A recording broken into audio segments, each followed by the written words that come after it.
It started like a normal night in Los Angeles. A quiet dinner, a simple return home.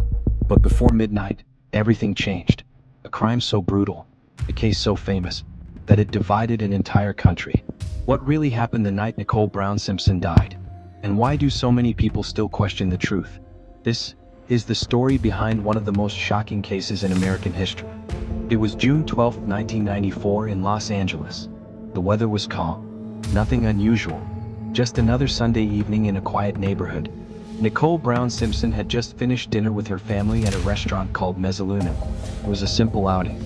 Laughter, small talk, nothing that would make anyone think this night would end in tragedy. After dinner, Nicole returned home to her condo on Bundy Drive. She wasn't alone for long. Her children had been with her earlier that evening. Everything felt normal, routine, even peaceful. But as the night went on, something shifted. Neighbors later said they didn't notice anything strange at first. No loud arguments, no clear warning signs. And that's what makes this story even more chilling. Because sometimes the most dangerous moments don't come with noise. They come in silence. At some point later that night, Nicole stepped outside. What happened next would become one of the most talked about moments in criminal history. But at that exact moment, no one knew. No one called for help. No one saw clearly what was unfolding. The streets stayed quiet. The lights remained on. And somewhere in that silence, a crime was taking place that would soon shock the entire United States. This wasn't just another case. This was the beginning of a mystery that would divide opinions for decades. A night that started like any other was about to become unforgettable. As the night deepened, the calm atmosphere around Nicole's home slowly turned into something darker. The exact timeline of events would later become one of the most debated parts of the case. But what investigators believe is this. Sometime late that night, Nicole was outside near the entrance of her home. There were signs that something happened quickly. Very quickly. There was no long struggle that neighbors could clearly hear. No time for someone to react. Just moments. Moments that changed everything. Near her was another man, Ron Goldman. He had come by the house, reportedly to return something Nicole's family had left behind at the restaurant earlier. He had no idea he was walking into danger. And that's one of the most heartbreaking parts of this case. He wasn't part of any conflict. He simply arrived at the wrong place, at the wrong time. What happened next was violent, sudden, and deeply disturbing. The scene showed signs of a brutal attack. Investigators later described it as intense and personal. Not random, not accidental, but something that felt targeted. The area around the home became silent again shortly after, almost as if nothing had happened. But the truth was, everything had changed. And by morning, the world would begin to understand just how serious this case really was. The next chapter of this story begins not with the crime itself, but with its discovery. And it didn't start with police. It started with a dog. In the early hours of the morning, a neighbor noticed a dog wandering the street. The dog seemed restless, agitated, its paws stained. Concerned, the neighbor decided to follow it. That decision would lead to a shocking discovery. As the neighbor approached Nicole's home, the scene became clear. Something was terribly wrong. Authorities were called immediately. And when police arrived, they were met with a scene that would stay with them forever. This was not a simple crime. This was something much more serious. The level of violence, the condition of the scene, everything pointed to a case that would demand national attention. Investigators quickly secured the area. Evidence was everywhere. And from the very beginning, they knew this case would not be easy. Because whoever was responsible had left behind a story that needed to be carefully understood. As news began to spread, the question on everyone's mind was simple. Who would do something like this? And why? What started as a quiet morning was now turning into one of the most shocking crime stories in American history. And this was only the beginning. Before the headlines, before the investigation, before the courtroom drama, Nicole Brown Simpson was simply a person. A mother, a friend. Someone who lived a life that, on the outside, seemed calm and comfortable. Nicole was born in Germany but grew up in the United States. Over time, she built a life in Los Angeles, surrounded by family, friends, and the fast-moving lifestyle of the city. People who knew her often described her as warm and kind. She loved her children deeply, and she tried to give them a normal life, even with everything happening around her. But behind that normal life, there were struggles. On the outside, things looked fine. Nice home. Good environment. Stable life. But as this story unfolds, it becomes clear that not everything was as peaceful as it seemed. Nicole had once been married to a very well-known figure, someone admired across the country, someone many people trusted. But their relationship had already ended years before this night. Still, the connection between them never truly disappeared. And as investigators would later discover, the past has a way of coming back, especially when it has never been fully resolved.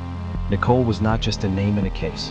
She was at the center of a story that would soon expose deeper truths about relationships, power, and what can happen when things go wrong behind closed doors. And to understand what happened that night, you have to understand who she was. At the center of this story is a name almost everyone in America knew at the time: O.J. Simpson. Before this case, he wasn't known for controversy. He was known for success. He was a football star, one of the most recognizable athletes in the country. After his sports career, he moved into acting and broadcasting. He appeared in movies. He was on television. He became a public figure that many people admired.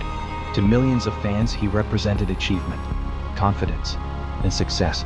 He had built a strong image, someone who had it all: fame, money, respect. And for a long time, that image stayed strong. People saw him as friendly, charismatic, even likable. But what the public saw was only one side. Because behind the fame, there were parts of his personal life that were far more complicated. And those parts were not always visible to the world. This contrast between public image and private reality would later become one of the most important elements of this case. Because when the news broke, many people refused to believe it. They couldn't match the man they saw on TV with the accusations being made. And that disbelief would go on to shape how the entire case was viewed, not just in court, but across the entire country. Nicole and O.J. had a relationship that, at first, seemed like something out of a movie.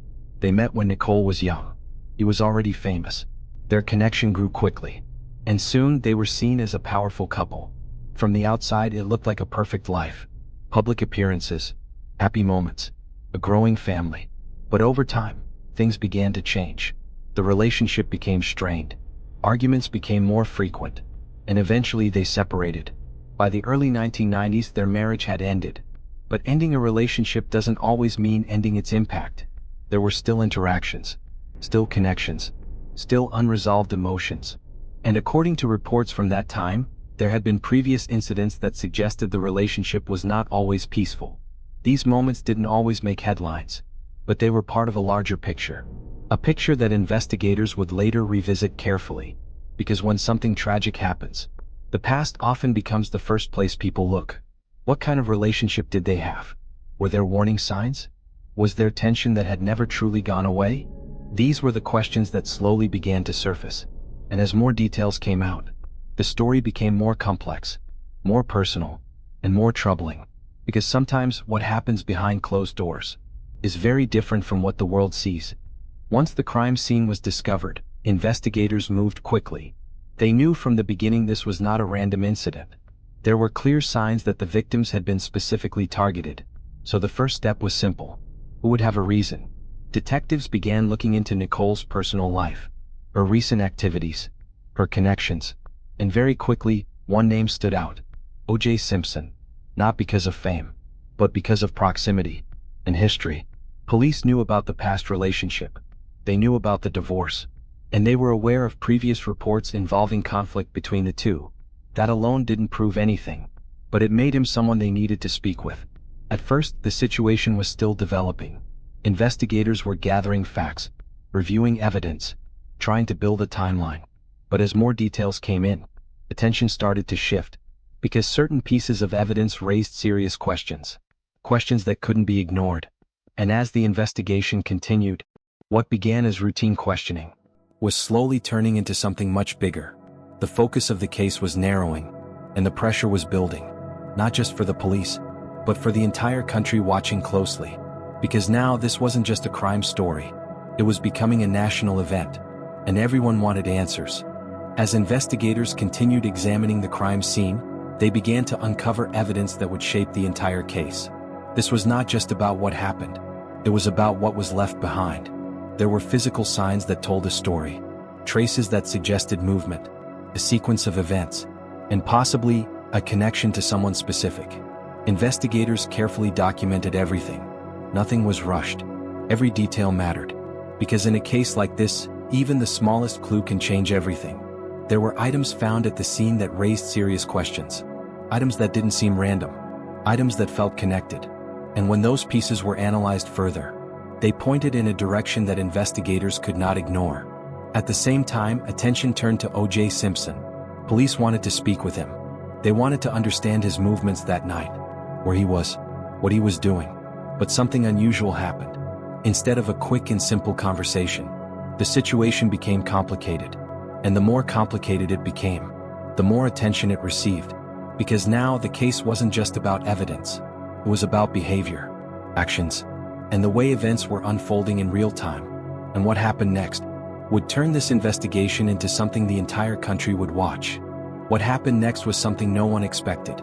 Instead of turning himself in immediately, O.J. Simpson was not where authorities expected him to be. And suddenly the situation became urgent. Law enforcement began searching. And then, everything changed. A white Ford Bronco was spotted. Inside was O.J. Simpson. And what followed became one of the most unforgettable moments in live television history. Police vehicles followed the Bronco. Not at high speed, but in a slow, controlled pursuit. News helicopters filled the sky. Cameras captured everything. Millions of people across the country stopped what they were doing to watch. Highways were lined with spectators. People holding signs. Watching in disbelief. It didn't feel like a normal police situation. It felt unreal. Like a movie playing out in real life. But this was real. Very real. Inside that vehicle was a man at the center of a growing investigation. A man the public once admired. Now being followed by police on live television. The chase lasted for a long time. And during that time, the entire nation watched silently, waiting to see how it would end. Eventually, the Bronco stopped. And what came next would move the case into its next phase. Because now there was no turning back. This was no longer just an investigation. This was history unfolding in front of millions. After the chase ended, the situation finally slowed down. But the seriousness of the case had only increased. O.J. Simpson was taken into custody. And soon after, formal charges were announced. This was the moment everything became official. What had been suspicion was now a full criminal case. The news spread quickly. Across television, across radio, across newspapers. People everywhere were talking about it. Some were shocked, some were confused, and others were already forming strong opinions. Because this case was different. It involved a public figure. Someone people felt they knew. And now, that person was at the center of a very serious accusation. The legal process began. Attorneys were assigned. Statements were made. And the stage was set for one of the most talked about trials in history. But even at this early stage, it was clear that this case would not be simple. There were too many eyes watching, too many opinions forming, and too many questions still unanswered. And as the case moved forward, the courtroom would become the center of it all. When the trial began, it quickly became one of the most watched courtroom cases in history. Every day, cameras captured the proceedings. Millions of people tuned in, watching closely, listening carefully, analyzing every moment. The courtroom was filled with strong personalities. Lawyers on both sides presented their arguments with intensity, each trying to control the narrative, each trying to convince the jury. Witnesses were called. Experts spoke. Evidence was presented piece by piece. And with every passing day, the case became more complicated. Because it wasn't just about what happened. It was about how it was interpreted. Small details became major talking points. Simple moments became powerful arguments. And the pressure inside the courtroom continued to grow. Because everyone understood the weight of this case. The outcome would not only affect those involved, but also shape public opinion across the country. This wasn't just a trial. It was a moment in history. As the trial continued, certain moments stood out more than others. Moments that sparked debate. Moments that raised questions. And moments that would later be remembered as turning points. The case involved different types of evidence. Physical, circumstantial, and expert analysis. But what made this trial different was how that evidence was challenged. The defense questioned how it was collected, how it was handled, and whether it could be fully trusted. This created doubt. And in a courtroom, doubt can be powerful. At the same time, the prosecution worked to show consistency, to connect the dots, to present a clear narrative. But every point they made was met with resistance. This back and forth created tension, not just in the courtroom, but across the entire country. People debated constantly. Who was right? What was true? And what could actually be proven? Because in the end, the case was not just about what people believed. It was about what could be proven beyond reasonable doubt. And that standard would decide everything. After months of testimony, arguments, and debate, the moment finally arrived. The verdict. People gathered everywhere to watch. At home, at work, in public places. There was silence, tension, anticipation. And then, the decision was announced. The reaction was immediate. But it was not the same for everyone. Some people felt relief, others felt shock, and many felt confusion. The country became divided, not just on the case, but on what the verdict meant. Discussions grew intense. People debated the justice system, the evidence, and the outcome. This was no longer just a courtroom decision. It was a cultural moment, one that revealed deep differences in how people saw the same case. And even years later, that division has never fully disappeared. Because for many, the questions never truly went away. Even after the trial ended, the story didn't. Because some cases don't end with a verdict. They continue, in conversations, in debates, in unanswered questions. For years, people have continued to ask, what really happened that night? Was everything fully understood? Were all questions answered? This case became more than a crime story. It became a symbol, a moment in history that people still look back on. Books were written, documentaries were made, discussions continued, because the impact was that deep. And at the center of it all was a life lost. Actually, 2 lives, and families forever changed. That is the part that should never be forgotten. Beyond the headlines, beyond the debate, beyond the opinions, there was real loss, real people, and a night that changed everything. And maybe that's why this case still matters today. Because sometimes, the truth is not just about what happened. It's about what we continue to ask long after it's over.